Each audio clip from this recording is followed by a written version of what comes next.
I'd like to welcome you to WCPT AM's Out Chicago. Think of us as Sunday brunch with your gay best friends. Now please welcome your host, Scott Duff. And a happy Sunday fun day to everybody out there. Scott Duff here along with Ellen Miller. Good morning, Scott. Good morning. It's a beautiful day. It is. It's very nice. It's a gorgeous fall day. We're not tearing anything down. No, we're Here. not even my tomato plants. I'm not tearing them down. Really? either. See, I Marie Kondo'd the crap out of my patio. I just had to yank. Last night we picked fresh herbs. Well, like and if there's like herbs and tomatoes and things, yeah. I don't really see. I don't grow a plant. Yeah. I grow plants, not Right. veggies Yeah. or anything. Yeah. But yeah, I I'm know. a farmer at heart. What can I say? We all are. I know. I've been ripping stuff out and I've been shoving cabbages and kales and. Oh, nice. I got a rabbit that's eating one of my kales. Oh, it's fine. It's a good fall growing season, though. I know. It's wonderful. Fantastic. Well, they're all ornamental. Oh, yes. They're all ornamental Those are pretty. because I'm bougie. Yes, you are. Like that. Somebody has to be. Look, we've got a fantastic Oh, and my very God, do we ever. full show for you today. The Gender Cool Project has a brand new executive director, and they're getting ready to host Together We Thrive, an evening with Gender Cool on November 12th. Chase Glenn, the new executive director, is going to be joining us later on this hour. And because we like to highlight folks who are doing good work out there, Season of Concern, a nonprofit organization providing emergency financial assistance to Chicago theater makers, presents the one-night-only event Blacklisted, Songs McCarthy Didn't Want You to Hear. And we're going to chat with writer and director of the event, Carla Gordon. And Evanston's own Fleetwood Jourdain Theater is getting ready to open the world premiere of the Baldwin Giovanni Experience, an original theatrical production exploring the ideology and artistry of literary giants James Baldwin and Nikki Giovanni through spoken word, poetry and prose, original composed music, choreography, and mural artwork. That's a lot for an evening. I'm really excited to talk to them because we spoke with them during the workshop of this a couple of years ago. So, and the creative minds behind the project, Tim Rose and Brea Walker Rose, will be on in the second hour. And I had to bust out Missy today because our guest that we're going to be having on very soon just brings me joy, and I needed joyful things. The self-proclaimed Pope of Trash, the King of Camp, director, writer, filmmaker, author John Waters is going to be in town this Halloween for a special live commentary screening of Serial Mom at the Center for Performing Arts at Governor State University. And we are going to chat with the icon and living legend, John Waters, in just a bit. Yeah. But also the Credo mobile phone and text line is open now at 773-763-9278. And WCPT listeners can now get 25% off for 2 years at Credo Mobile with the code WCPT25. Credo Mobile, a progressive phone company that is better for all people and the planet. Visit credomobile.com. And of course, you can listen to us right here on WCPT 820 AM, on TuneIn, heartlandsignal.com, or watch the live video stream on the WCPT Facebook page or the Heartland Signal YouTube page. Ellen Miller, how you doing? You know, we're hanging in there. I know, it's been a week. It's been a week. As a friend of ours said, you're probably crying 3 to 4 times a day as opposed to 8 to 10 times a day, which is a true statement. You know, we're just trying to navigate life without our sweet pup, you know, when you're used to having a third companion in the house and part of the family. It's tough. It's tough. Yeah. You know, our lives revolve around our animals, a lot of us, especially one that had been, you know, in treatment for over a year. So we're getting out. We're trying to keep our minds active, and we actually went out and saw Paranormal Activity. It's on so Wednesday good, night. right? It's more fun than a kettle of fish. Oh, it sure is. I loved it. I never saw the movie, but I didn't need to. No, it's a different story. Yeah, it's a whole different. Yeah, it's a totally different story, and there's several movies. And I'm like, oh yeah, there's this and that. So you don't need to see the movie to see it, but you know, you only have until November 2nd, so you only have next weekend to get to it. Fantastic night at the theater. The illusions, the whatever, however they do it, I have no idea. I know, right? The acting, Shannon Cochran, the whole cast, Kate Fry, everybody is just.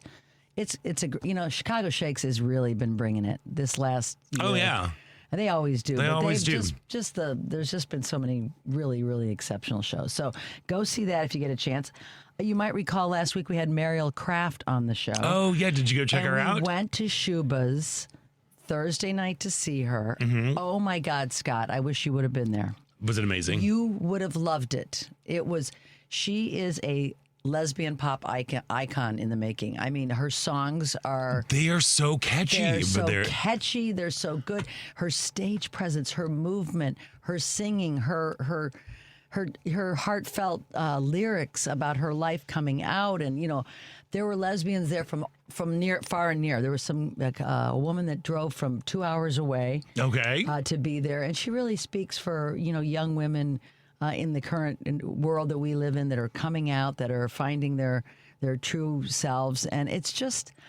I can't tell you how great it was. I think she is destined for big things. I think so too. I really do. What is the? I forget the name of the album, like something "No One Will Love You" or "I Will Love You" or something about love. I don't know. Yeah, but that album is really great. It's fun.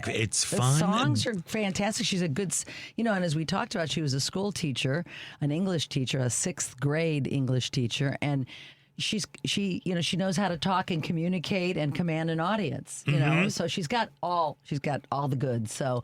I heard an inkling that they might be bringing her back sooner than later to a bigger venue like Lincoln Hall. So, oh wow! Do check out Mariel Kraft. She is, and we met her afterwards. Lovely woman, and just excited to see.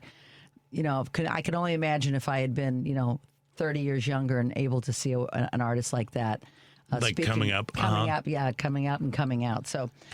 Fantastic there. I have to do, I don't know if are we going to talk about in this segment about what's happened in my neighborhood this weekend about ICE, or are we going to save that for the 5th segment? Or we can talk about what's going briefly, on. Going from the good to the bad, just blocks away from where we live in Lakeview, our fellow neighbors were tear gassed, and the ICE folks came out in the middle of the day on Friday and were harassed. They jumped a fence grabbed a construction worker. The neighbors came out in force. I didn't see it. I saw pictures and video to help, to take video, to yell at these guys. And they tear gassed people. And it's been hitting home anyway because it's in our city. Now it's in our neighborhood. I'm going to try not to cry. We are so upset. A neighbor called me and said they're at a neighborhood park on Wrightwood and Racine. You heard that they were in Old Irving yesterday. They were up in Andersonville as well. I mean, they are trying to intimidate. They do not respect the law of the land. This is not the America I ever thought I would be seeing in my lifetime. Not at all. And I am just beside myself. And I don't know what we can do is just keep being out there. I carried a whistle. We went on a walk later, and I brought a whistle with me. I'm carrying a whistle because I went down and warned some construction workers on my street that were doing excavating, and they were Hispanic when I didn't know if they were, but I assumed they might be, and they thanked me profusely, and they closed the construction gate. They were flying low helicopters around our neighborhood looking for construction sites. So this is not our country. This is Germany in the 40s, and then this cannot go on. And I don't know what we can do except keep speaking out, encourage our governor to hold their feet to the fire. I know there's some hearings coming up. They don't seem to care what the courts say, but we have to remain vigilant. We have to remain strong, and there's safety in numbers. So yeah, there are, and you know what? A great resource is check with your alderman's office, because I know several aldermans are offering training on how to deal with ICE, how to stop, assess the actual physical threat to you and those around you before you take any action. They teach you how to interact, what you should say, what you should not say, how you should behave. There are several. I know Andre Vasquez in the 40th is offering that. I believe Maria Haddon up in Rogers Park is offering. Bennett is offering it in Lakeview now. They are. Yeah. I mean, this is the thing. Chicago, we are united. We are united against this. They grabbed the night manager from Laugh Factory. I saw Friday. the video. It's horrifying. It's awful. I mean, who's next? Us coming to our show? I mean, nothing. There's no guardrails. There's no law. This cannot go on. If you're a Republican or a Democrat, call your Republican representatives. Call them. Call their offices. Tell them this needs to stop. Yeah. This is not America. This is not the America we want. We Yeah, don't it deserve is. It's crazy. And yeah, folks who are out there who aren't in Chicago, you might not be seeing all of this on the news. You might not be seeing it on social media because thanks to the algorithm and all of that stuff, how things are now being weeded out and people are seeing not a lot of things are being informed. But you need to check in with folks from Chicago people. Keep broadcasting out to the world, to your friends, to your family, to whoever you are, and just what's going on here, because a lot of this stuff is not being seen. Right, and it is our right to tell people what we are experiencing, what we are seeing. I've been having discussions with friends the last couple of days about, the holidays are coming. People say I prefer not to talk politics with my family, my extended family, because politics and religion, we don't go there. But this is different, my friends. Maybe the way you present it is not just saying it's a Republican problem, Democrat or Republican problem, but here's what's going on in our neighborhood, friends and family. This is what our beloved fellow, Americans in many cases, or people in the process of being being fully legal and documented, are being harassed, are being taken up. I said, this is what we're seeing. We can't sleep at night. Just let them form their own conclusions. But, I have, my in-laws are Republicans, and we don't speak. When we go down for our 2-day Christmas holiday, we do not utter a word about politics. I can't be quiet anymore, and I won't be quiet anymore. This is beyond politics. It is it's just human un-American. rights and un-American and cruel. Mm-hmm. And so rather than, as I said, couching it politically, tell the stories. As you said, people that don't live here, let them know what's really going on. Yeah, because I think a lot of people are not really understanding how much under siege we are by our own government. And the worst of the worst? No, that's a lie. It's not the worst of the worst. It's hardworking people in this country that we need, that we care about, that do nothing but work hard to put food on their tables for their families, just like you do. Yeah, and it's just being indiscriminate. They are not. They don't care. They're not following any of the rules. It's a goon squad with masks on. It is a total goon squad that is happening. We do have, Governor Pritzker did sign an executive order on Thursday that was aimed at addressing federal enforcement in Illinois. Yep. He created the Illinois Accountability Commission, which will serve as a permanent record of alleged civil rights abuses by federal agents in Chicago. But basically what he said at a press conference announcing the executive order is that the commission will be charged with 3 core missions. 1, creating a public record of the abuses. 2, capturing the impact on families and communities. And 3, recommending actions to prevent further harm and pursue justice. Now, thanks to a restraining order issued by U.S. District Attorney Judge April Perry, the Trump administration's attempt to deploy National Guard troops in Illinois will remain blocked until either the Supreme Court grants the president's request to allow the troop deployment, or Judge Perry makes a final ruling on the merits of the lawsuit challenging the president's authority to deploy the National Guard. It's a scary time that is happening. It's a heartbreaking here right now and disturbing time for us. It is, Chicago. And I don't think people outside of Chicago quite understand the things that you are seeing probably on faux news is. They're staged, like people throwing tear gas, there's no reason. There was no cause, provoking to deploy tear gas. They're just trying to confront and take video and ask questions. Right. And that's the thing. They want this image of violence, of chaos, of like war-torn hellscape to become pervasive in the media. And that is, that's not the case in the city. But everything that is happening, most things that are happening are being provoked by ICE, by these federal agents who are throwing in. And, what's his face? Bogino or whatever, he's tossing tear gas. Oh, yeah. Themselves, like they're just using it as a way to kind of show that, just to create an image. Yeah. Yes, they're And they are not. Nothing is provoking it. There's no cause. There is no reason for this action that's happening. So when you're out and about, again, go to your aldermen's websites, and I almost guarantee you every single one of them will have some sort of they all do of training that you can go through. Usually it's virtual, online. There are some in-person things that are happening.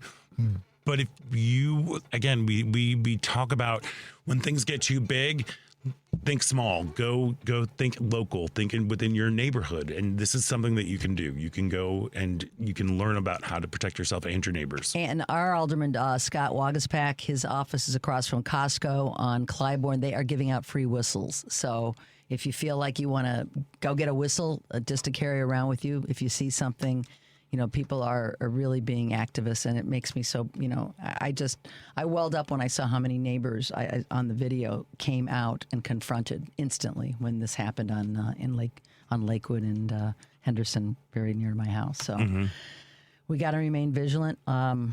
Just keep on keeping on. It's tough. This is really tough times for people. We're all feeling it. Yeah, we are. It is. It is for real, no joke. Yeah. That's going on of the stuff that's happening here.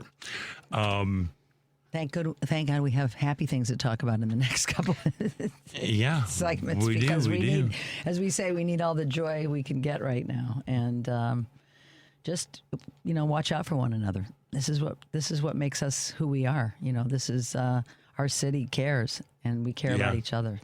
But I also I appreciate that aldermen are giving out free whistles and everything. Again, make sure that you are also receiving some sort of training or getting some information on how to interact with these people. Just because you have a whistle doesn't mean that you should be blowing it because of safety reasons for yourself, for the people around you in the vicinity. So make sure that you are kind of just finding some resources about how to engage, because you can't help if you get taken down. No. That's the other thing that we need to be really cognizant of during these times. Absolutely. But again, Chicago, I believe in you. I do too. Chicago, the queer community in Chicago, I believe in you. Y'all, we have been through stuff together, and we will get through this somehow. It's going to be challenging. Yeah. To say the least. But we're going to have, we'll have each other. And the importance of community. So when things get too big, again, think local, go to your neighborhood, contact your alderman, see what you can do to help out in the day-to-day things. Community has never been more important than it is right now. That is true. That is true. Well, I guess we should probably take a quick little break here. But before we go, this part of Out Chicago is brought to you by Team Hochberg. If you're purchasing a new home or refinancing your existing home, call Team Hochberg, your trusted local lender. Tim called to consolidate his debt and was so happy with David's advice, he left this 5-star Google review. David personally called me regarding my refinance inquiry. After discussing my situation, David determined I'd be better served securing a HELOC instead of refinancing. David then spent considerable time providing valuable guidance and referred me to KCT Credit Union for a HELOC. David's reputation on radio for genuinely helping others, even when there's no direct benefit to him, is well-deserved, and I experienced this firsthand. Thank you, David, for your time and integrity. David thanks Tim for his amazing review and strongly encourages everyone to read Team Hochberg's nearly 600 5-star Google reviews. David helped Tim and thousands of WCPT listeners, but it can't help if you don't call 855-563-2843 or visit the website you know and love, 56david.com. That's 855-563-2843 or 56david.com. Lower.com, equal housing lender, NMLS 1124061. We are going to take a quick break, and when we come back, we are speaking with queer icon, living legend, the Pope of Trash, John Waters. So please stick around. You're listening to Out Chicago right here on WCPT, Heartland Signal.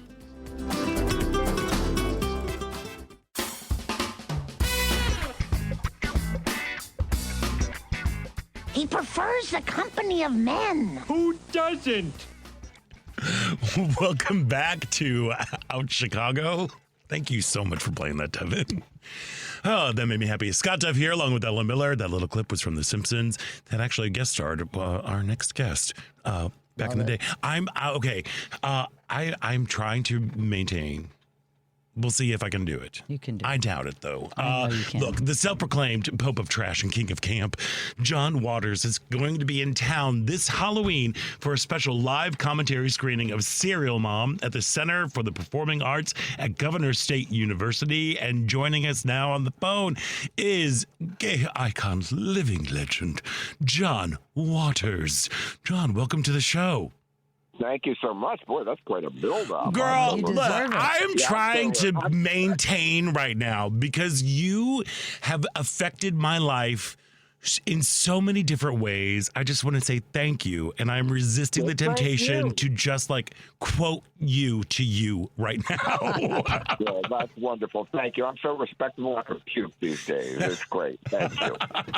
Well, look, I mean, a living legend and icon, John Waters, your body of work has shaped the lives of so many people. Like even this morning, my neighbor was texting me. She's like, please tell him that Crybaby was my gay awakening. And I'm like, okay, I will.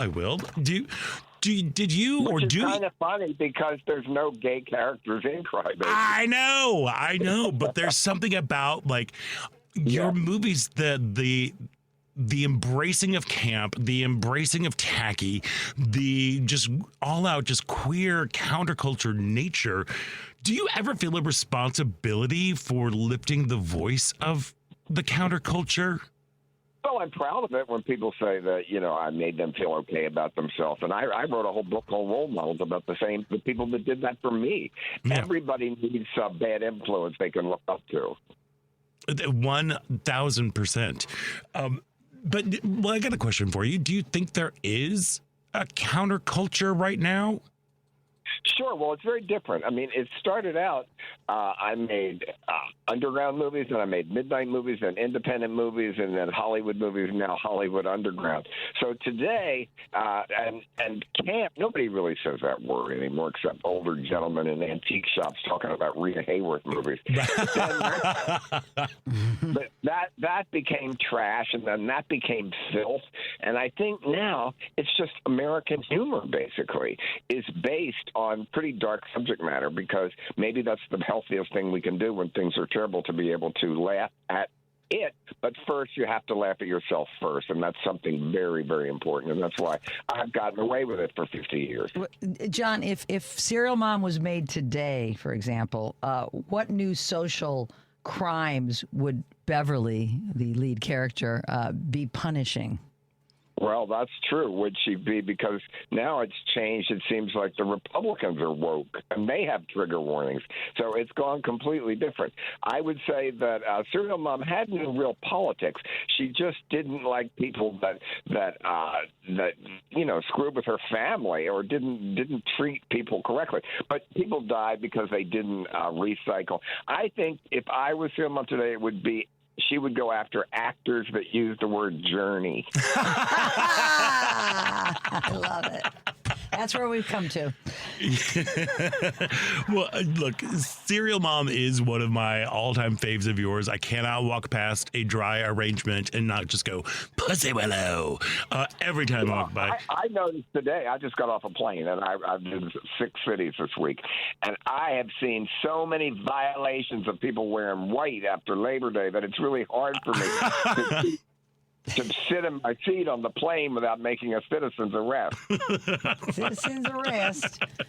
Girl, and Kathleen Turner in this movie, it was, I'm going to say it was the performance of her career. She was just bold and fearless and hilarious. Yeah, she was perfect for the role. Was it hard convincing?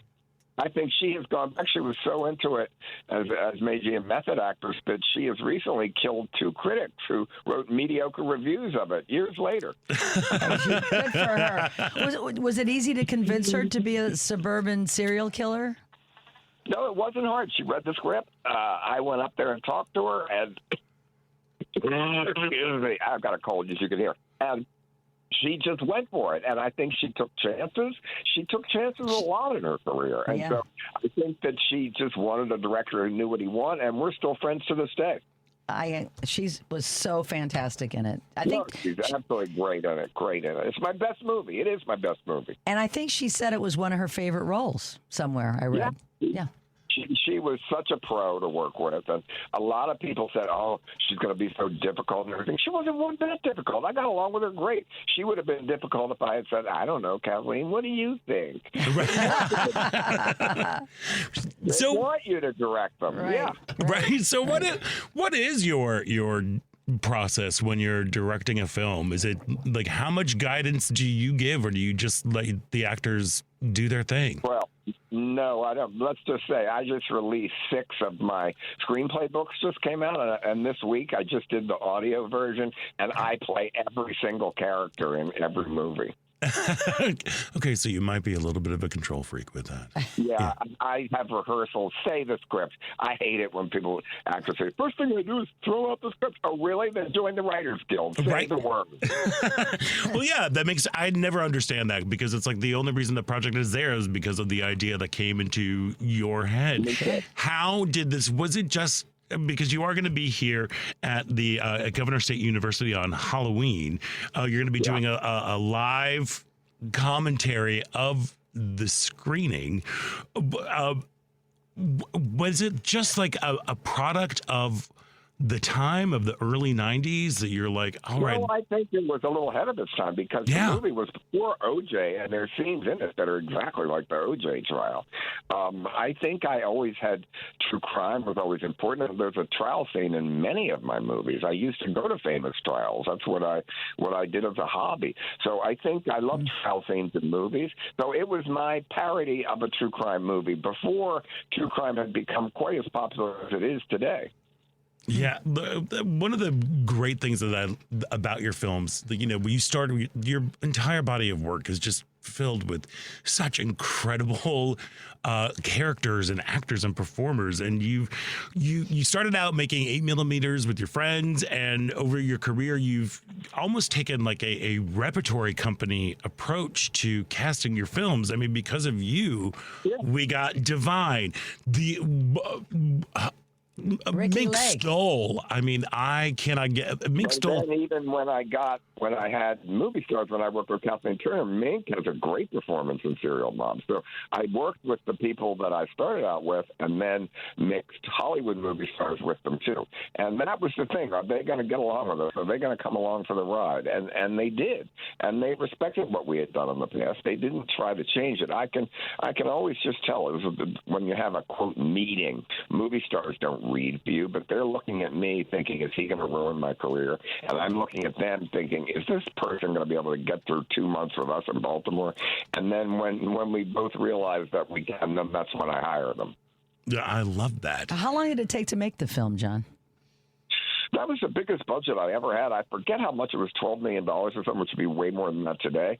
I'm not sure exactly, but maybe at least 2 months. I mean, we had for the first time enough money to make a movie. Yeah. It was the only time, really. Yeah. No, it showed. I watched it last night, and I just loved every minute of it. I was laughing. It was just thank you. It is my best movie, I think, and there's just little lines in it that still to this day about people hating the brown word, and just little things. And my mother even loved Serial Mom, and believe me, she didn't love all the rest of them. I'm sure. What do you think? Why do you think people love to laugh at subjects that are taboo or transgressive subjects? Well, because they can't change things, and sometimes when things are so terrible, that's what you do. You make people laugh, they'll listen, you change your mind, and then if you're lucky, you have sex with them. Yes. Were there any drawbacks of working with your friends so closely? Well, no. I mean, they weren't. I mean, Edith Massey was not a trained actress, but she certainly was one of my most most popular stars I ever worked with. And she was what I would call an outsider comedian. Mm-hmm. I mean, but at the same time, even Andy Warhol said to me, "Where'd you find her?" So, no, Right. there wasn't any bad side to it, actually. Well, tell me about your relationship with Patty Hearst. I know you had her in a couple of films, and when she's sitting in that jury box, I'm just riveted by her expressions. Tell me how you got to. It was good. Well, I went to her trial, and when I finally met her and told her that, she said, "Great, there's people like you is why I went to prison." And I met her in the Cannes Film Festival when she was promoting the movie Patty that Paul Schrader moved when he bought her book. So, but I'll tell you a great Patty Hearst story that happened 2 weeks ago. I went to the Hearst Castle to a giant fundraiser for the upkeep of the Hearst Castle, and it was very expensive. It was a black tie event, and Patricia Hearst was the guest of honor. And she's my dear friend. We've remained friends. And so I'm at the head table with her, and there's this other gentleman at the table, and I said, "How do you know Patricia?" And he said, "Well, she robbed the bank we owned." Oh, my God. I love it. He really did. He really did. He paid $5,000 to have dinner with the bank. They forced her to rob. What she said was telling the truth. Right. But still, it just goes to show how things change and how things can change over the years. That is a great story, John. my Thank you for gosh. sharing that. That is amazing. Even I was startled at that. Yeah. Yeah, well, that's people forgive and forget, so that's good. There we go. Yeah. So folks, younger folks out there who might not be as familiar with your oeuvre, with the canon. Well, let me tell you something. I just did 6 shows this week, and in many different cities, and there were plenty of people that weren't even born when I made my last movie in the audience. So I'm lucky. The young people have continued to discover me, and that's the only thing you can't buy. Yeah. Is there an order of your films that you would recommend for people who will want to do a deep dive of John Waters? Well, it depends how old they are. Right. I mean, if they're timid, Hairspray. If they're outlaws, Female Trouble. Mm-hmm. Well, we all want to grab our cha-cha heels. We all need them. Well, even drag queens get cha-cha heels wrong. They're not spike heels, cha-cha heels. Cha-cha heels are short, squat heels. Yes, and they're very comfortable and ladylike, and I wanted cha-cha heels. But look, do you have, before we let you go, do you have any advice for us going through these rather trying times right now? Well, the problem is you can't embarrass the people that we're against. So I mean, they ruin bad taste forever. So I think we just have to come up with a new way to take photographs of him that makes him so insane his head explodes. I love it. There we go. Well, I'm on board for that. And everybody out there in Chicago and beyond, grab your cha-cha heels and head to the Center for Performing Arts at Governor State University on October 31st for John Waters, a live director's commentary and screening of Serial Mom. For tickets, you can go to govst.edu/John Waters. Just don't wear white. It is way after Do not Labor wear Day. white. You will not ever leave the theater if you do. You can wear winter white. That's wool. That Patty is- Mathis made a career out of wearing winter white. In a bit of a cream shade, too. A little off-white. Well, yeah, but winter white is wool. White wool is all right. That's right. Okay. There we I'm are. with ya. Grab your white bowl and grab your pussy willows and head on over. Pussy Willows. Pussy willows. John Waters, thank you for taking Thank you, time out John. today to join us, and thank you for letting your freak flag fly for so many years. Thank you. We love you. Thanks for having me. Bye-bye. Thank you. Bye. Bye. All right. We are going to take a quick break. And when we come back, we are going to be speaking with the brand new executive director of Gender Cool, Chase Glenn. So stick around. You are listening to Out Chicago right here on WCPT Heartland Signal.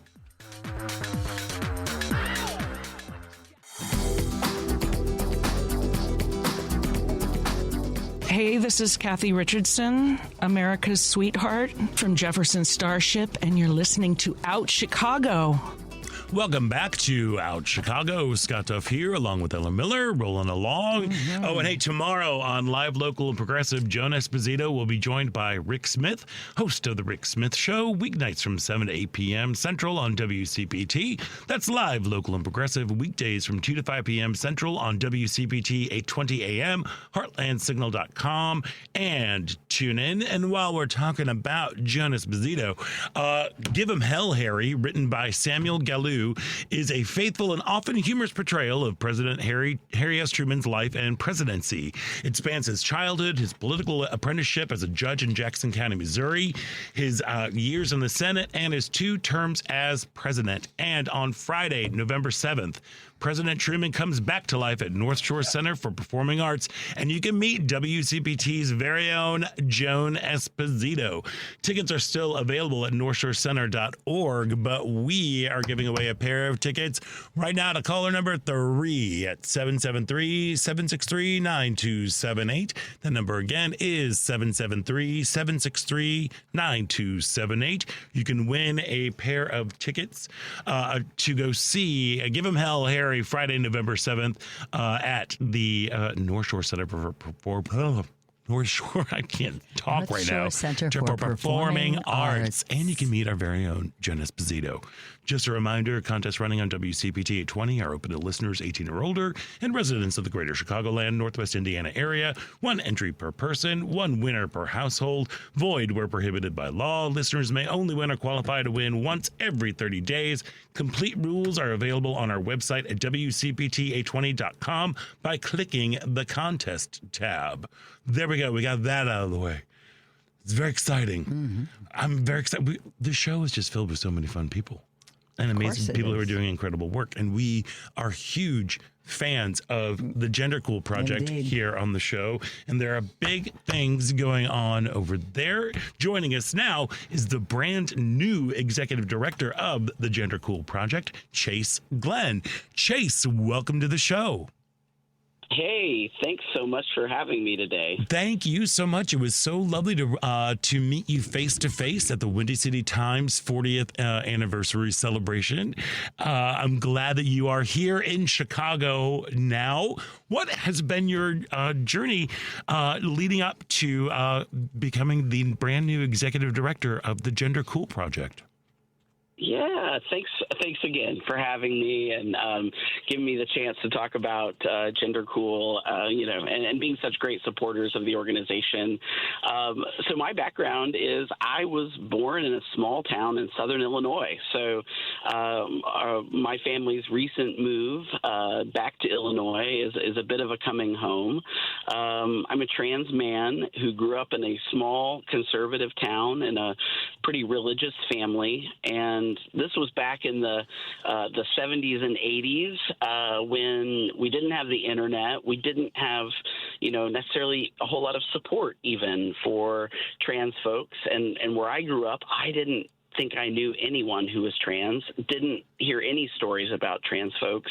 And so my upbringing really just, as I was able to discover who I was, just set me up for sort of understanding the importance of the support and the stories that organizations like Gender Cool tell.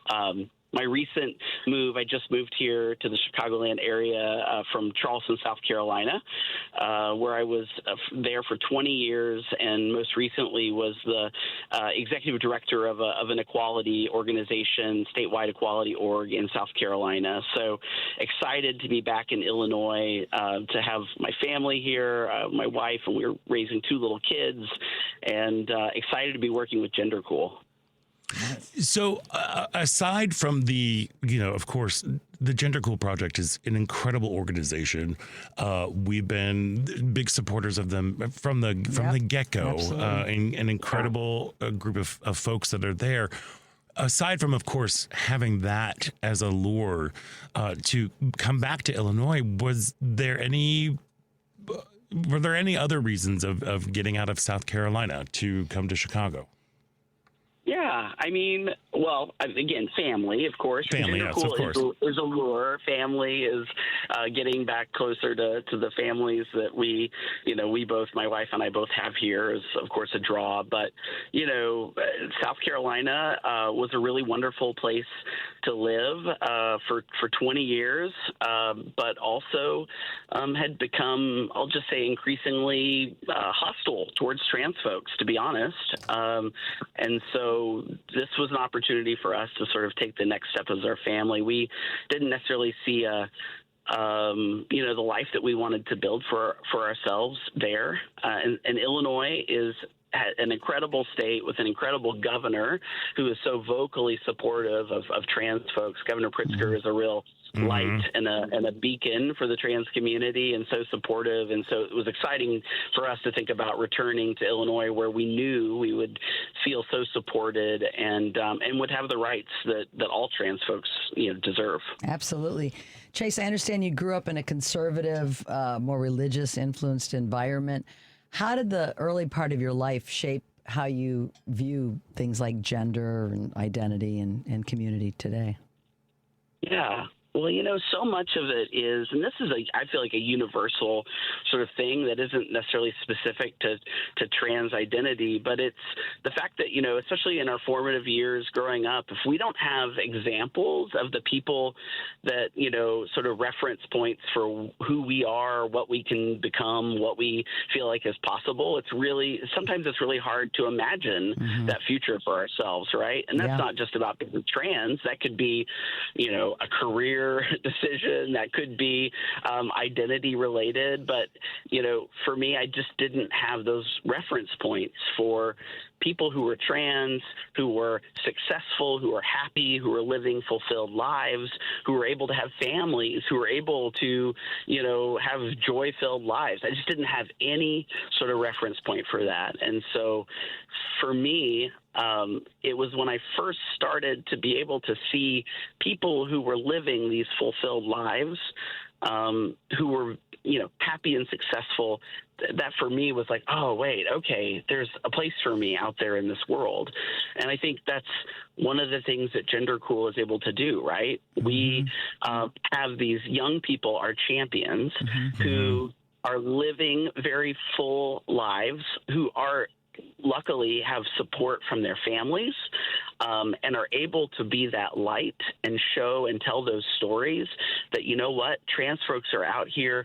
We are, we are able to be successful and thriving and have joy. And that's such a great touch point. It's something that's really needed right now in particular, because that's not, there are a lot of other stories being told about trans people that aren't necessarily told by trans people. So that's, that kind of shines a little light, I think, on sort of my upbringing, my lived experience, and how that I see that connecting with what I'm doing today. Yeah, well, and Gender Cool Project from the get-go was about telling the stories, as you were saying, about telling these incredible young people who are doing incredible things. And I believe Jen Grosshandler, who is one of the founders of the organization, has been like, being trans is the least interesting part of who these young people are. They are just an incredible group of people. I mean, y'all have been invited to the White House, I believe. Wasn't someone a guest of Dr. Jill Biden for the State of the Union one year, like during the Biden presidency? It really is an incredible organization out there getting the work, spreading the word about trans and queer joy. And that I couldn't think of something more joyful than going to celebrate and having a big event. So on November 12th, y'all are doing Together We Thrive, an evening with Gender Cool. What is in store for that night? Yeah, well, we are so excited. I appreciate you bringing it up. We're excited to have a celebration of the work that Gender Cool has been doing and continues to do. We're also just excited to be able to bring together the people who have been so supportive of our organization, people who are, new to us, as well as our longtime supporters. Of course, our co-founders, you mentioned Jen Grosshandler and John Grosshandler, Gira Goldstein, like people who have been in this work for so many years. years, and also be able to celebrate some of our. We're giving away our first Ally of the Year award. I'm not going to tell you who it is, but it's a pretty exciting person that we're hopeful will be able to join us. But it's going to be a moment, I believe, of hope and inspiration in this moment where that's really needed so deeply right now. The trans community is under attack in so many ways, and we think this is a great opportunity to bring folks together here in Chicago and really celebrate the fact that Chicago is lighting the way, Illinois is lighting the way in trans rights and trans support and trans joy, as you said, and we want to be a part of continuing that work with Gender Cool, and so we're just excited to bring together that energy on November 12th, and we would love for anyone who wants to feel that or support that to be able to join us. So, it sounds like it's going to be a fabulous night, but let's get down to the nitty gritty. We've got nibbles, we've got drinks, we've got folks, fabulous folks that are reunited. What is the program for the evening to give us the hard sell? Yeah, the hard sell. Oh, gosh, I didn't give you the hard sell already. Okay. Yeah, absolutely. There's food, there's drinks, there's lots of chance to mingle and connect with folks. And then, yes, we will have our program where we will have some of our champions on hand who will be sharing some of their stories. We will have opportunities, again, to hopefully see in person our Ally of the Year award recipient, which we're super excited about. I'll be able to talk, and that's probably the least interesting part of it. I doubt that. As the new executive director, share some of my vision and hope for the organization. We also have nationally known and recently named Out 100 award winner Dana Goldberg hosting the event that evening, and We love Dana. Bringing lots of fun, I'm sure, and lots of laughs, and will be helping us raise money, because ultimately that is the goal of the event, is to raise much needed funds for Gender Cool to be able to continue our work. Because as I'm sure you know, right now, progressive organizations and specifically LGBTQ plus organizations are really nonprofits are really feeling the pinch right now, whether it is because they're being targeted for the type of work that they're doing in the community, or just in general experiencing, some of the struggles we're having with, fundraising and raising support. This is a time where we need that support more than ever, and so we're going to come together and raise hopefully a lot of money for Gender Cool to be able to continue on. Yeah. Well, Chase, you've been in Chicago for all of 2 seconds already, but you are a rising leader within the LGBTQ community here in Chicago. How can we as a community rise up to meet this moment to help do the work? Yeah. Well, I just want to stop and say, when you and I had a chance to meet face-to-face at the Windy City Times 40th anniversary event, that was such an incredible event, and one of the first for me to be out and meeting people out in the area, and just such, for me, so appropriate, because it, Windy City Times has been telling the stories of our community for 40 years, and how that connects so directly, I think, to what Gender Cool is doing. And I would say, one of the ways, and this is super basic, right?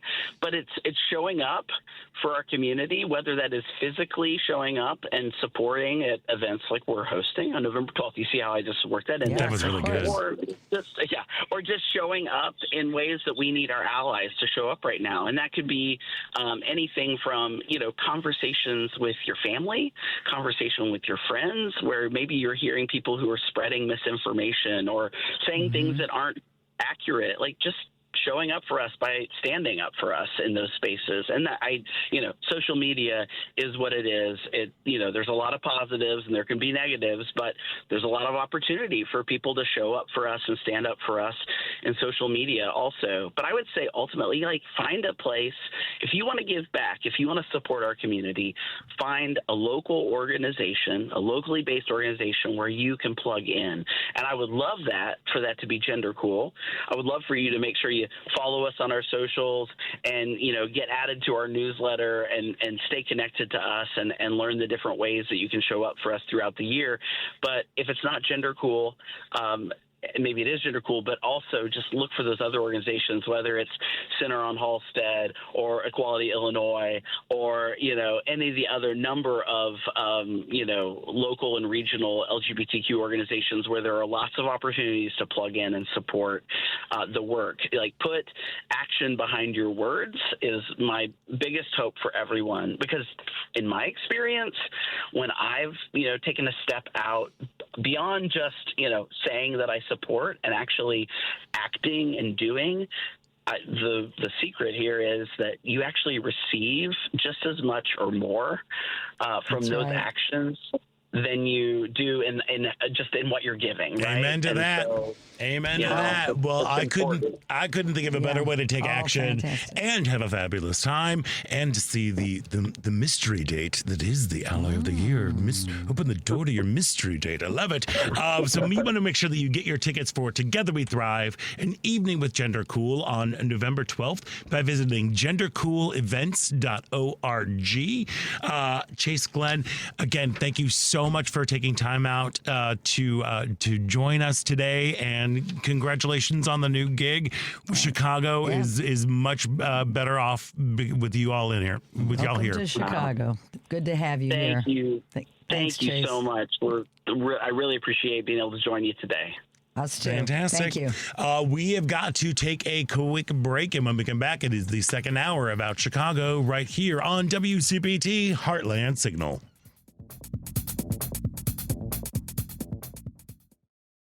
I'd like to welcome you to WCPT AM's Out Chicago. Think of us as Sunday brunch with your gay best friends. Now please welcome your host, Scott Duff. And welcome back to the second hour of Out Chicago. Scott Duff here, along with Ellen Miller. Yes, we are. Rolling along.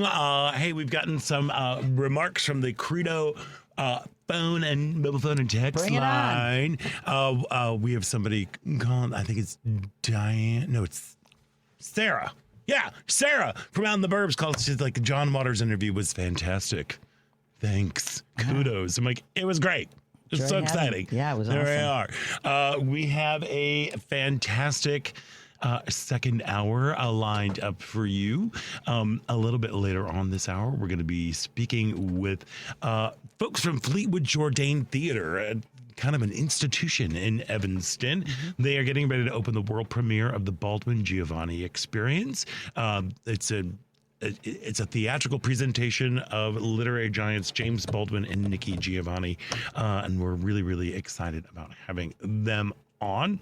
Also this week on Choose Views, Richard Chu's guests will include Stacey Davis Gates, Miles Taylor, comedian Dana Goldberg, who's going to be hosting the Night with Gender Cool Project, apparently. Love that. And historian Michelle Duster. Choose Views weekdays from 6 to 8 a.m. Central on WCPT 820 a.m., the Heartland Signal website, TuneIn, YouTube, and Facebook. Yes.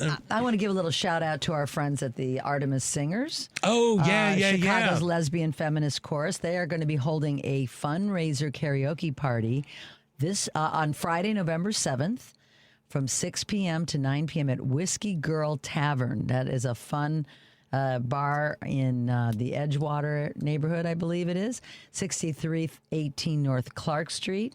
You can visit www.artemissingers.org for complete information. You know, they are a nonprofit group, and they are raising funds to support hosting the 2026 Sisters Singers Network, which is a choral festival in Chicago in July. And if you can't attend the November 7th karaoke party, you can still donate. Tickets are starting at $30. People of all genders are welcome. All ages are welcome. And Whiskey Girl Tavern, the event ends at 9 p.m. And that, again, is a week from Friday, November 7th. Let's support this great cause out there doing. They're doing great, good and stuff. they are growing exponentially. They are. As the Artemis Singers, I run into people all the time at the snack factory, but Perfect. they're wearing shirts, and I'm like, hey, I know you. We love you I know guys. you. We love you guys. What's going on?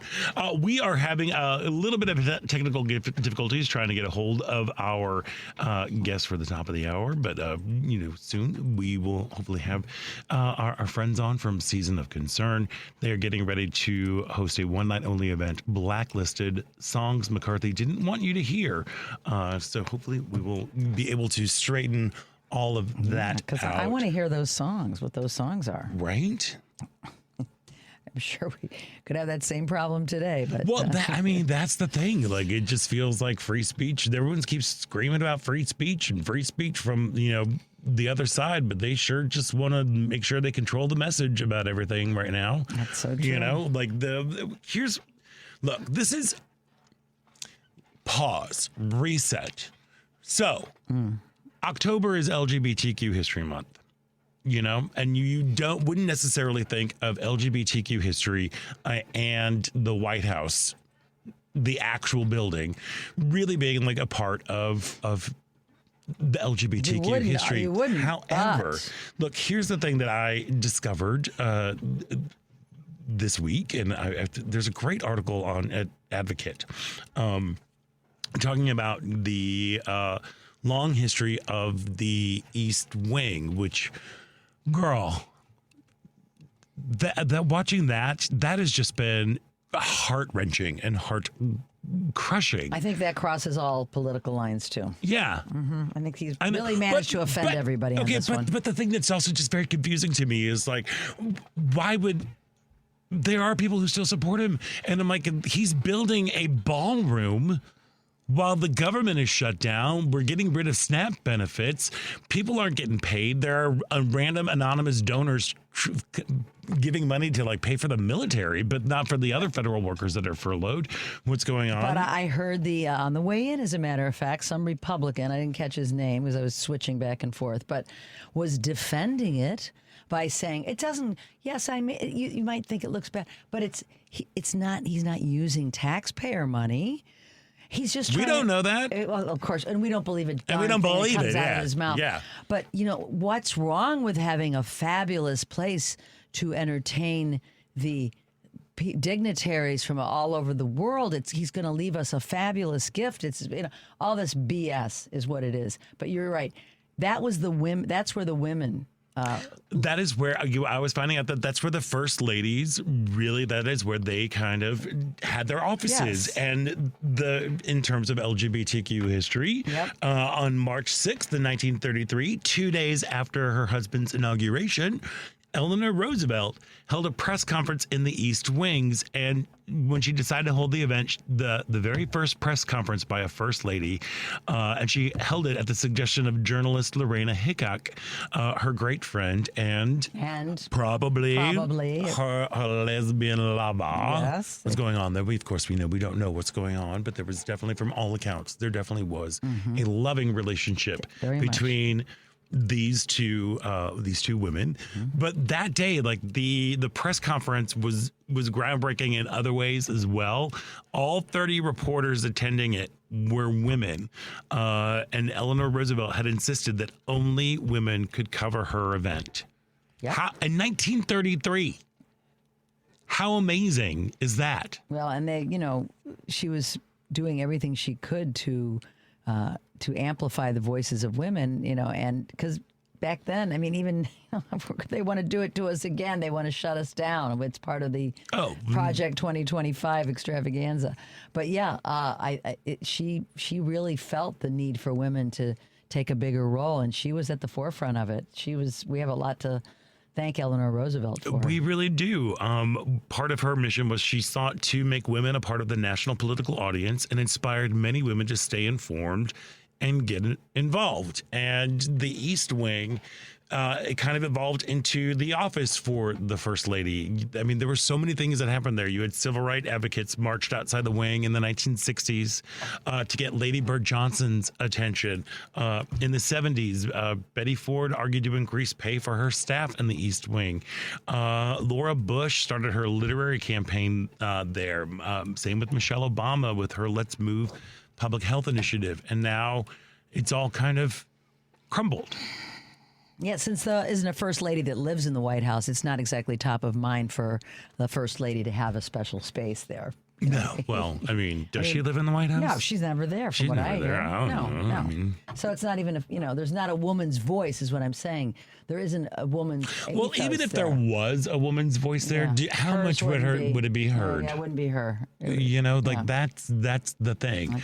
And we have to, again, the theme that's kind of slowly developing throughout this show is telling the stories and making sure that stories are told and heard and remembered.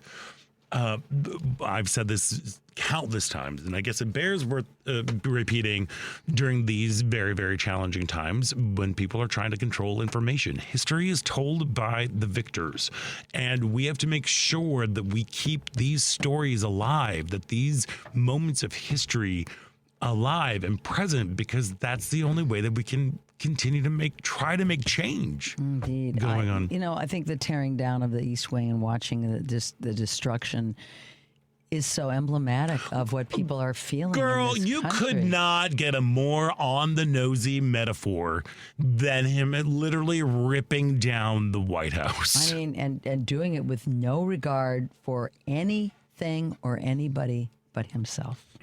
He's a bad man. He's a very bad man. He is a bad man. I'm not talking about somebody who makes bad choices. He's a nasty man. He is a nasty man. He's rotten. He is. That is what one of Jerry's friends. He's a rotten, a New Yorker. She would always just call him. He's just rotten to the core, and that's part of the thing that's been very. Yeah, I don't get it. I don't know how people can support him. I don't know how people follow him. I don't get it. He yeah. is not looking out for America. And I think, Scott, not enough people, but I've been having these discussions. I put a little Facebook post up about, are you talking, what are you doing with your Republican friends and acquaintances and family members? And I got a million responses. A lot of them said they're being silent right now. And others said, yeah, I have a couple that have come to me and said, wow, this isn't what they had in mind. The polls are showing the tide is turning on him. But, until the Republicans that we elected in this country speak up and speak out about what they are allowing to happen, we are nowhere, But we've got to put pressure on these lawmakers to stand up to him. It's like a mob boss. And anybody that's participated is already in. So they kind of feel like if I get out, I'm going to get killed in some, metaphorically. Okay. Not I'm physically. like, whoa. No, metaphorically. My career, I'm going to be canceled, whatever. And we have to keep pressing on these Republicans to, somebody's going to be brave. And I think they would benefit from it in huge ways. Why is their power so more important than the will of the people? Because the will of the people in this country right now is not on his side. It's the true. majority is not on his side. It's true. And we still have a democracy. Last I checked, even though it's every day But right now we don't. We've effectively down. lost the Congress. Yeah. I mean, they've been out for a month now. We have new representatives who are waiting to be sworn in. So you've got folks who are now. I mean, the taxation without representation, that's happening right there, but it's also happening in D.C. and has happened for a very long time. But, the fact that they're not stepping up to do the work. No, they they're aren't. not. They aren't stepping up to do the work. And they're painting the Democrats as the ones behind all the, even on their own, which is against the Hatch law, apparently. You're not allowed to politicize on government websites. You're not allowed to. But there's no guardrails. I mean, they're blaming the Democrats, and there's a whole bunch of people out there that go, yeah, it's the Democrats' fault. They're holding out. The Democrats are begging for a meeting, whether it's at the White House or on the floor, a meeting to try and negotiate. But they are presenting it in a whole different way. And as you said, the algorithms go out to people that are going to tell them exactly what they want to hear. Mm-hmm. And who is in charge of those algorithms? They're all these little tech bros who have just jumped on board in his pocket. Yeah. The people who are behind, paying for in the theory, ballroom. paying for the ballroom. Supposedly, yeah. Yeah. These are very strange and weird times. Yes, they are. It's, I know people that are having, I've had many people tell me they can't sleep at night because of what's going on. I mean, here in the world, in the country, and in our own city, we're seeing it firsthand. We have to hold on to those good thoughts we had last Saturday when we were at the No Kings March, when we were 350,000 strong, or 250 strong, I guess it was 250,000, with not one single arrest.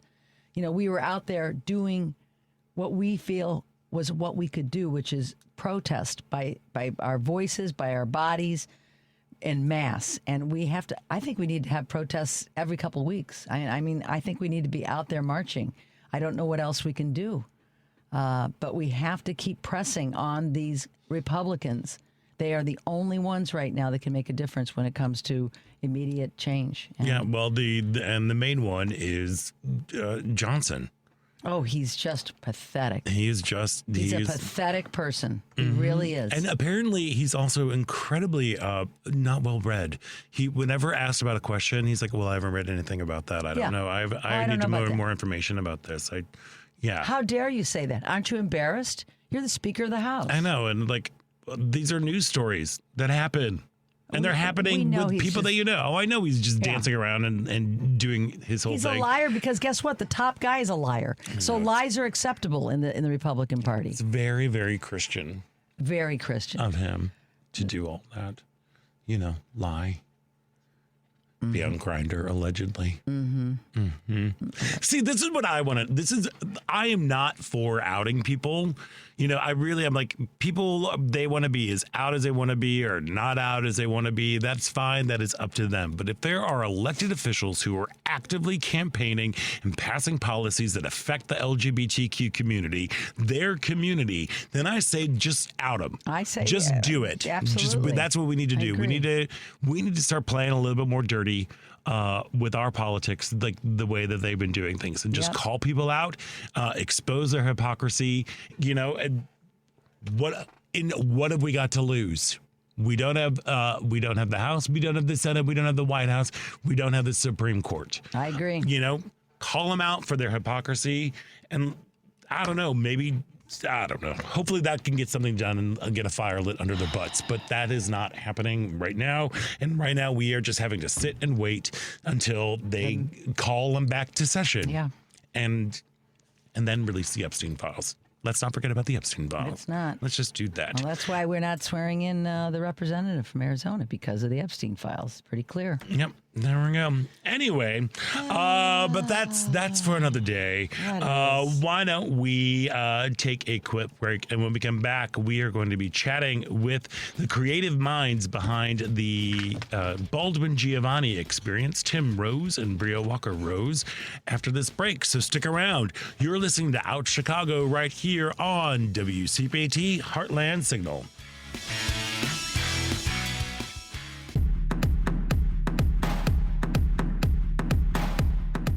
Welcome back. I'm Paul Oakley Stovall. You're listening to Out Chicago on WCPT. Welcome back to Out Chicago. Scott Duff here, along with Ellen Miller, rolling along on this beautiful fall day, feeling inspired about, again, the opposite of war isn't peace, it's creation. That's right. And people are creating things out there every day. And Fleetwood Jourdain Theater is getting ready to open the world premiere of the Baldwin Giovanni Experience, an original theatrical production exploring the ideology and artistry of literary giants James Baldwin and Nikki Giovanni. And joining us now are the creative minds behind the project, Tim Rose and Bria Walker Rose. Tim and Bria, welcome to the show. Oh, good afternoon. Hey there. Hello, thank you. Tim, before we start talking about specifically the Baldwin Giovanni experience, can you remind our listeners about the history and mission of Fleetwood Jourdain?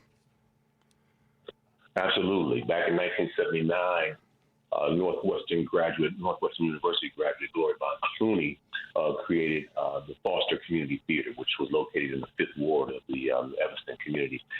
From there, it became the Fleetwood Jourdain Theater, became a theater located now at Noyes Cultural Arts Center, and we make it our purpose to share Black experiences through plays and through special events like Kwanzaa and Martin King Day celebration and Juneteenth as well. But we are a theater that embraces the talents of all designers and actors and writers and trying to give them a format, no matter what their background is. But they're all welcome. And that's where we stand, and we're going to stand on that. And we're glad that you're standing on that, Awesome. too. Tim, I believe you joined us a couple of years ago.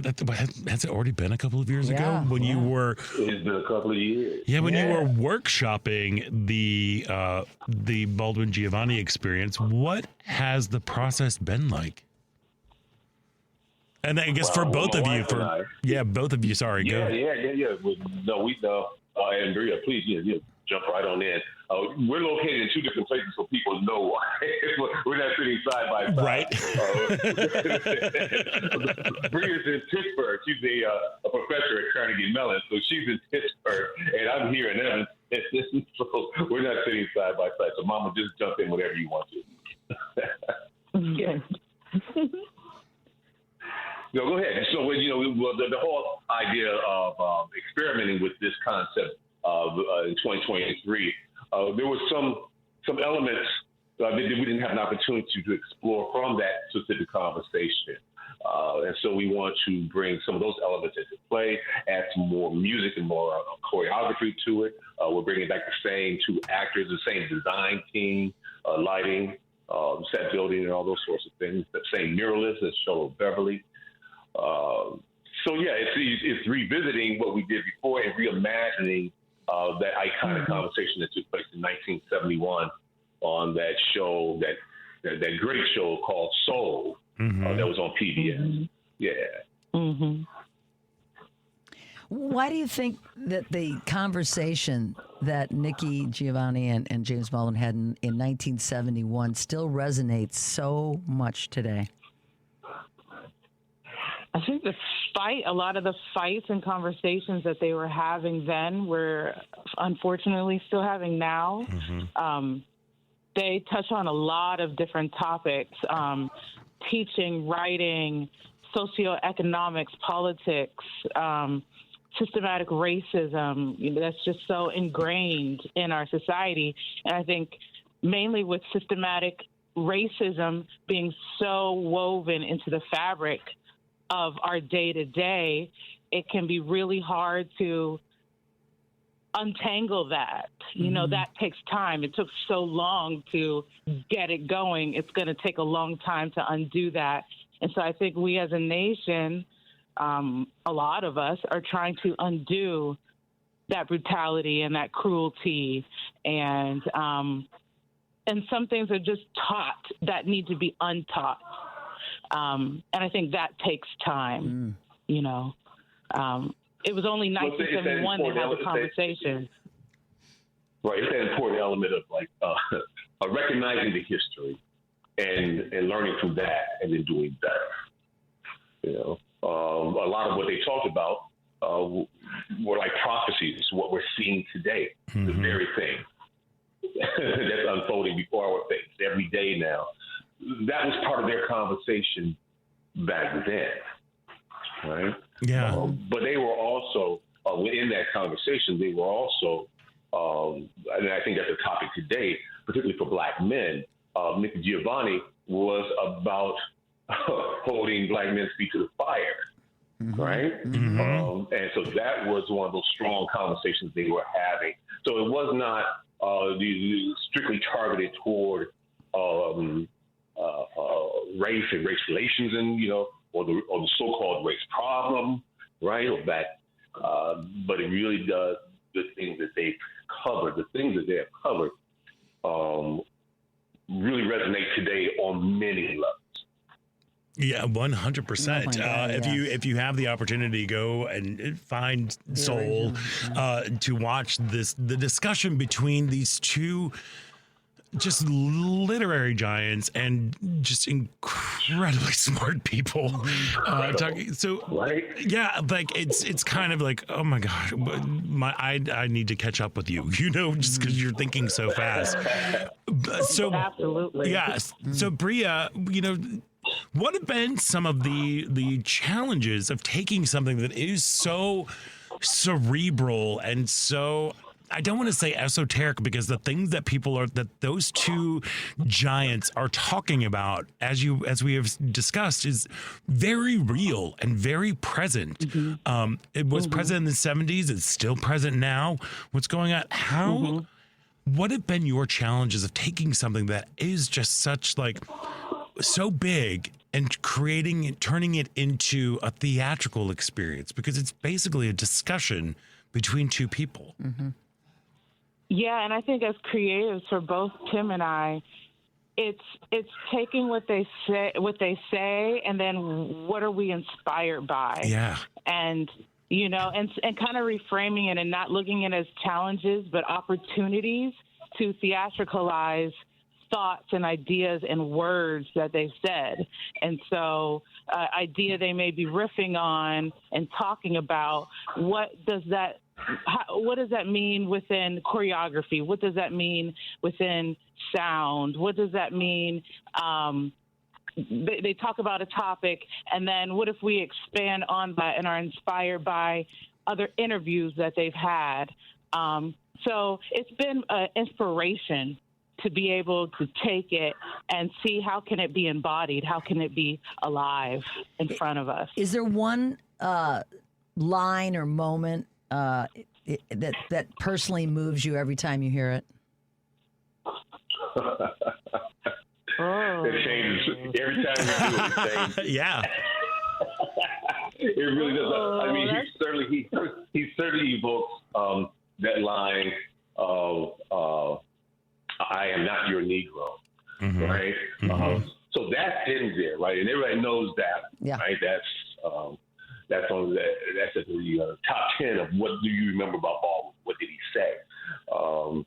But each time we do this in rehearsal, and we're now in tech for the show, and every time Bria and I get to go in and look at the script a little bit more, and I hope to enhance it even more, you find new things to just make you feel like you're really doing something as a writer. Yeah. You know?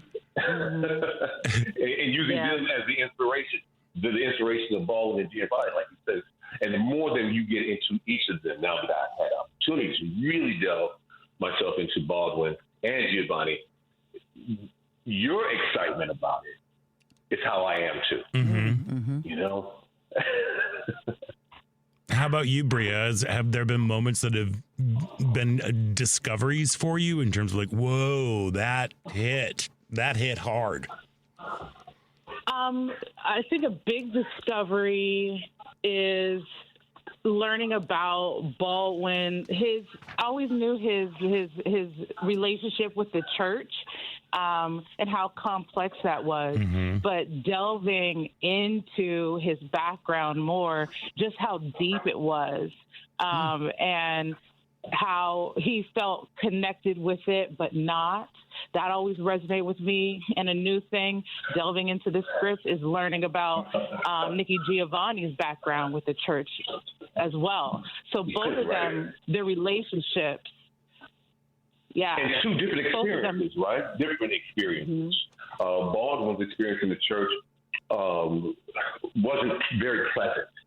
You know, he was a boy preacher, and he was thought to go into the ministry as his stepfather was, his abusive stepfather, actually, right? And Nikki Giovanni back in Knoxville, Tennessee, would go to church with her grandmother and her grandfather, and it was a place of joy for her growing up. Two different experiences in the church, and we do explore that in this piece. If Giovanni and Baldwin could see this production today, what do you think they'd think or say? I think they'd say it was pretty cool. Yes, I'm sure. Yeah. I think they, it's their words and their lives in this conversation reimagined. I think they would really dig it. I think they would love to see how we correlate what they said with today. I think they would like it. I'm sure they would. It's a great question because I have thought of that often, and and I hope that what we've done is something that they would approve of. right? I'm guessing they would. They were both, yeah, I mean, they were both very honest people. And of course, Baldwin was probably better known for being an essayist than he was a novelist, right? Yeah. And so his critique of works, and those works generally of other black literary giants, right? Richard Wright, Langston Hughes. So it would be interesting to sit down and say, hey, what did you think of this piece? Right? Yeah. Well, this kind of devised work is one of my favorite things to go and be. It feels participatory as an audience member. You feel because you are taking the actual words of these, again, literary giants, incredible thinkers, incredible debaters too. Like they will hold each other, take each other to task, and then taking those moments and letting those be an artistic springboard for the two of you to say, well, how can we explore this idea? Is it through movement, or is it through a song that is inspired from the found text, the actual words of these human beings? There's something so for me as an artist, as an audience member, as a creative person, that I love the idea of everything just kind of cracking open based on these nuggets of truth that are coming out of these folks' brains. Yeah. You have hit the nail on the head, my friend. Yeah. And it's been a privilege. It's been a privilege and an honor.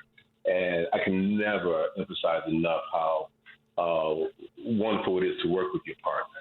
You can never take that for granted, because those moments can be taken away from you at any moment. And so, married for 3 years now. Congratulations. Thank you. September the 10th of this year. So being able to collaborate with my wife on this has just been really a miracle. You're very lucky, both of you. We are very blessed. It's been wonderful, throwing things together and playing with things and riffing off stuff. It's been great. Yeah. Well, I mean, and that's what. I'm sorry. Go ahead. No, I was going to say it's almost like writing as one.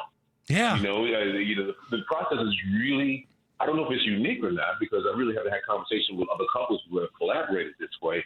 But the script is always developing as if we are writing as one, although she's writing on her side and I'm writing on my side. And it all just sort of Thank God for modern technology. Right?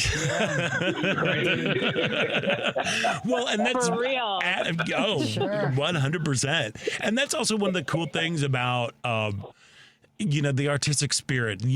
As we grow older, we lose the ability to play.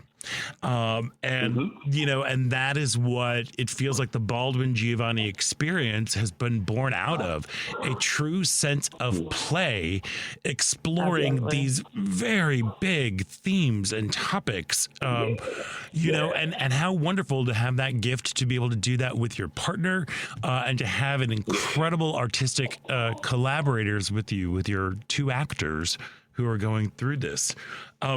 Bria, I can't believe, are you going to be out of town for tech?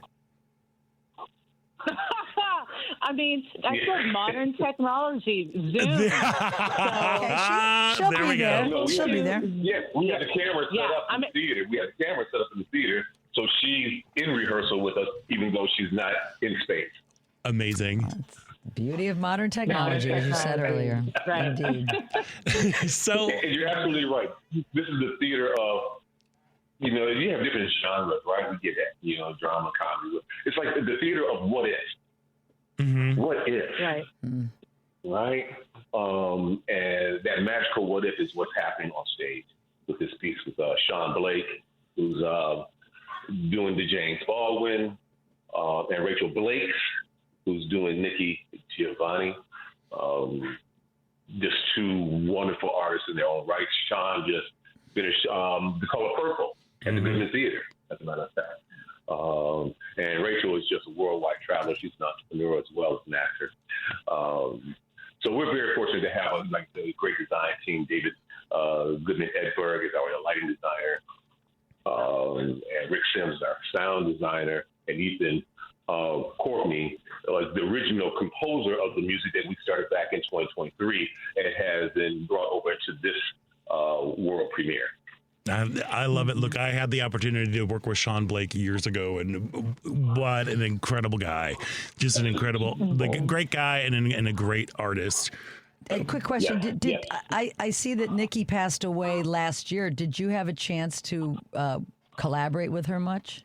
No. I know, like December 9th of 2024, she passed away, and it was our dream, obviously, because Baldwin passed away some time ago, right? Like 87 or something.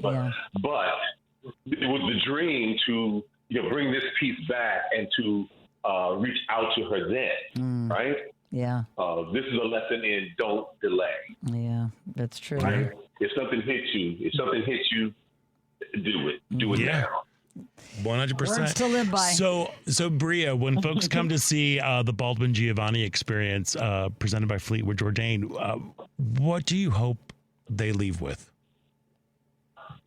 Oh, what do I hope they leave with? I laughed because we said that's gonna be one of the questions you watched. We did. I mean, first of all, right? We want folks to have a good time. They're going to have a good time. We also have wonderful music in the show as well. I also would love folks to learn something about each of them, maybe that they didn't know before. We had during tech, we had a wonderful moment where our sound designer commented on, I didn't know this piece of information about him until I saw the show. Like, that's, to me, a gift and really interesting, because their lives, their work and their lives need to resonate forever. So I hope people learn even more about them, that they are entertained, and that their minds might be open to something new. That's it for me. Yeah. Well, let me tell you, it sounds like, to riff on what Tim was saying earlier, it sounds like the great what if, that when you go to, hopefully, and you will learn a little bit about the actual experiences in their lives and their work, but taking away, like, what if we did things differently? What if we, having that as a launching point. I can't think of a better way for resistance. I can't think of a better way to refill the well, because we all need to make sure that we're taking time and being entertained and being enjoying things, but also being inspired by words that happened 50 years ago that are still so relevant today. Yeah. Right. And I think maybe the most important one coming from Baldwin is that, to sum all that up, is that our only obligation going through life is love. Right? Amen to that. Amen to that. That's what you owe, and that's what you owe. Well, like I said, if you want to find inspiration for resistance, for resetting, refilling the well, make sure you check out the Baldwin Giovanni Experience. It is the world premiere presented by Fleetwood Jourdain Theater. It opens on November 2nd and runs through the 16th at the Noise Cultural Arts Center in Evanston. For tickets and for information about the project and about the amazing work that Fleetwood Jourdain does, go to fjtheater.com, and that's theater spelled with an R-E because they're fancy that way. Tim Rose and Bria Walker Rose, break all the legs as you are going through tech and getting towards opening. And thank you for putting this work out there. It is something that I think the world needs right now. It is our pleasure. And thank you for the opportunity to share our story. Thank you both very much. We're looking forward. Thank you. Break legs and happy opening. Thank you. Thank you. Enjoy the rest of this day. We are going to have to take a quick break, and when we come back, it is the final thrilling show-stopping moments about Chicago right here on WCPT Heartland Signal.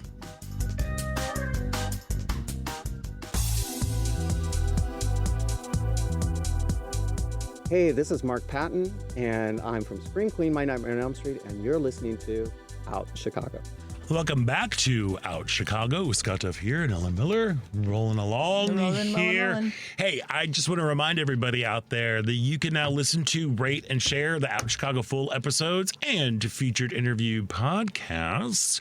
They're available on Spotify, Apple Podcasts, TuneIn, iHeartRadio, YouTube, and Amazon Music. All you got to do is search Out Chicago or get the links on our show page by visiting heartlandsignal.com and clicking on our lovely little mugs here. The latest additions to the featured interviews podcast are Mariel Kraft, who we were just talking about at the beginning of the show, Eileen Dixon, director and co-adapter of Red Twist Theater Chicago, queerly adapted from the play you've never heard of that inspired the musical You Can't Get Away From, which is getting great reviews, by the way.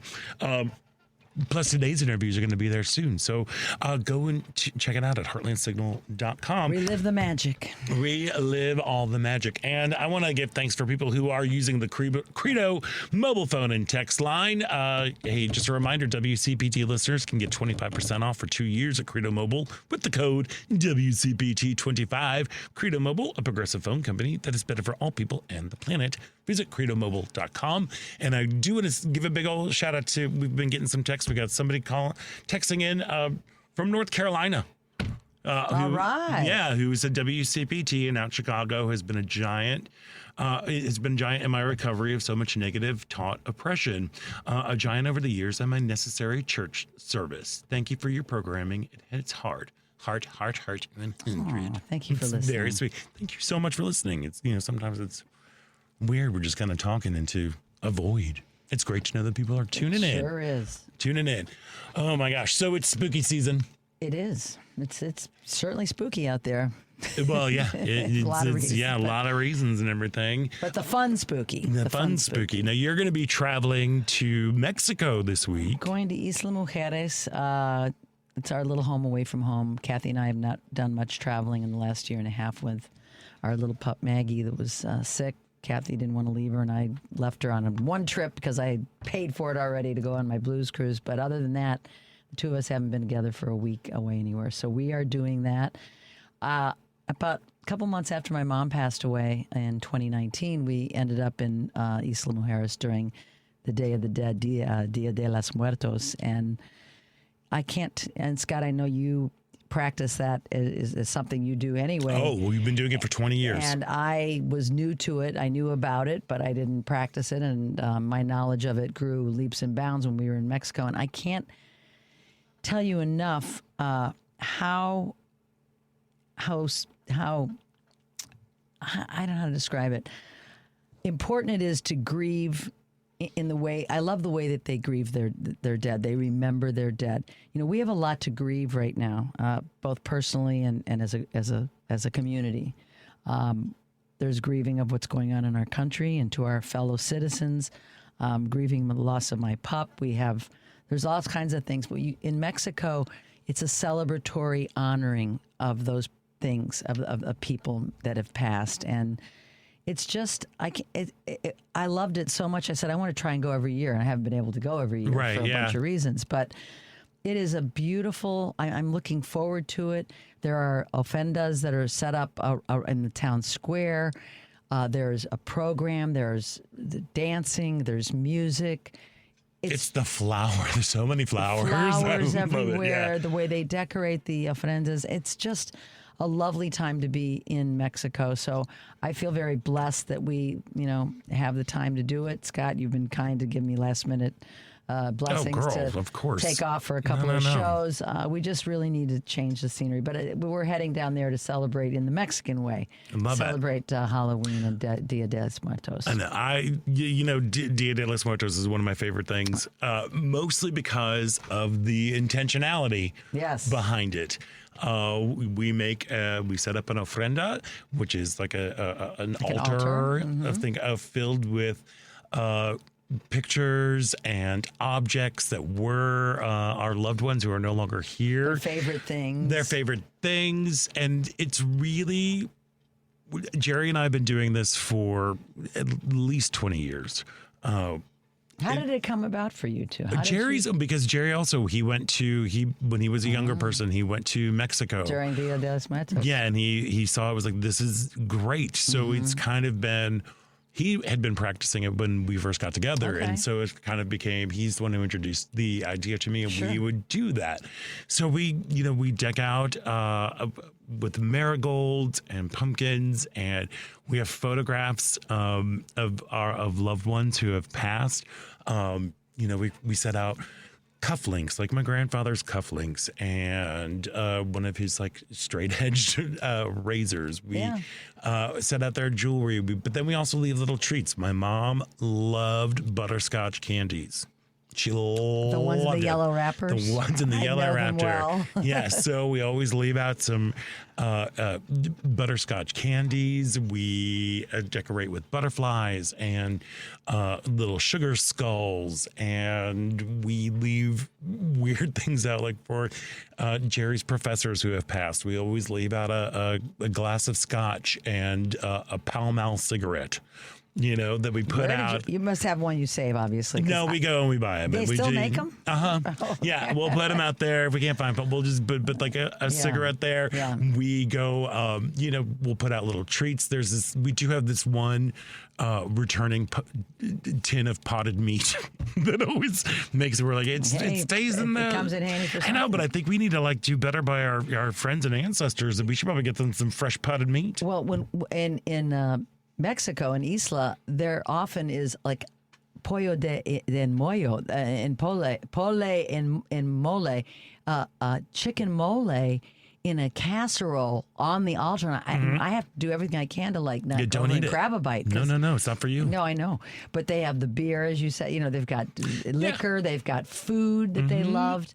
They also open the cemetery, and there are candles in all of the grave sites are all above ground because of the we're in an island, and just you can see and walk around. They encourage you to walk around. It's just something that you can't even imagine until you're there experieing it, and it is a wonderful way to remember. It is, and ones. one thing that one of the reasons why I love it, aside from just like the ritual, but literally, like when you set it up, you are holding a photograph of your mom or of your friend or whoever, and you share stories with your family or whoever with your partner who you are setting everything up. So yeah, it was. That's why I keep, why do you hold on to all your old stuff? Every couple of years, I grab old boxes of stuff from my whole childhood and youth, and I look at everything and I sit and have a memory and I put it back in the box and put it away. I mean, because otherwise I don't remember all these things. It's nice to jog your memory and actually feel the emotion that you can feel. Yeah, and it's great. And it really is just sitting there with somebody, and being able to share stories. So, I don't know, I love it. Oh, look, our buddy Roosevelt is calling in to talk about Day of the Dead. Hey, Roosevelt, how you doing, my friend? Guys, thank you for taking my call. You just touched on a subject that's very dear to me and to a lot of Mexican Americans. You were talking about mole de pollo, which is chicken mole. Yeah, my favorite. Yeah, I love it. And guys, the way I seen it through the years, I'm 69, so it's a form of bringing back the dead, to be honest with you, the way I look at it, because you're there usually where they were buried, if you can.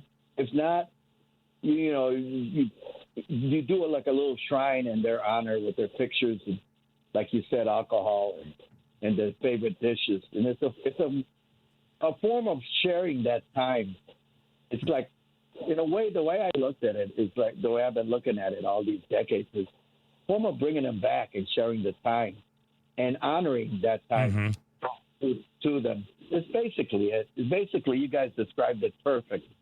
But thank you, Roosevelt, because it's one of those things where I never want to come across as appropriating culture, because it is not my culture, but I do practice it, and I appreciate it. Thank you for appreciate.